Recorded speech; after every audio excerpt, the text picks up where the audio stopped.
மாசையில் அடுத்த எபிசோடில் எதை பற்றி பார்க்க போகிறோன்னா, மீனா கிறிஷோட பாட்டியை அவங்க வீட்டுக்கு கூப்பிட்டு வந்துடுவாங்க. கூப்பிட்டு வந்துட்டு முத்துக்கு ஃபோன் பண்ணி உடனே வாங்க, கிறிஷோட பாட்டி வீட்டுக்கு வந்துட்டாங்கன்னு சொன்னோன்னே முத்து அர்ஜென்ட்டாக வீட்டுக்கு வராரு. என்ன மீனா எங்கே போயிருந்தாங்க, எப்படி நீ கண்டுபிடிச்சான்னு சொல்லும்போது, அதெல்லாம் விடுங்க, விஷயம் தெரியுமா, கிறிஷோட பாட்டி என்கிட்ட எல்லா உண்மையும் சொல்லிட்டாங்க அப்படின்னு சொல்லும்போது, குடும்பமே எல்லாமே வியப்போட என்ன விஷயம் அப்படின்னு கேட்கும்போது, கிறிஷோட அம்மாவுக்கு கல்யாணம் ஆயிடுச்சு, 2வது கல்யாணம். அவங்க வீட்டுக்காரோட சேர்ந்து வாழ்கிறதுனால தான் கிஷுவையும் அவங்க பாட்டியும் தனி கொடுத்தன எடுத்து வச்சு பார்த்துக்கிறாங்க. அவங்களுக்கு தேவையான டைமில் பண உதவி மட்டும் பண்ணி பார்த்துக்கிறாங்க அப்படின்னும்போது முத்து ரொம்ப திட்டுறாரு.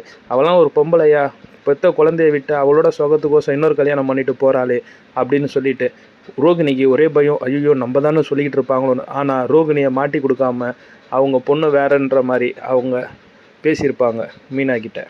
ரோகிணி பெருமிச்சு விட்டு, நல்ல வேலை நம்மளை சொல்லலை, வேற யாரோ சொல்கிற மாதிரி சொல்லியிருக்காங்க, நல்ல வேலை நம்ம தப்பிச்சோம் அப்படின்னு நினைக்கிறாங்க ரோகிணி.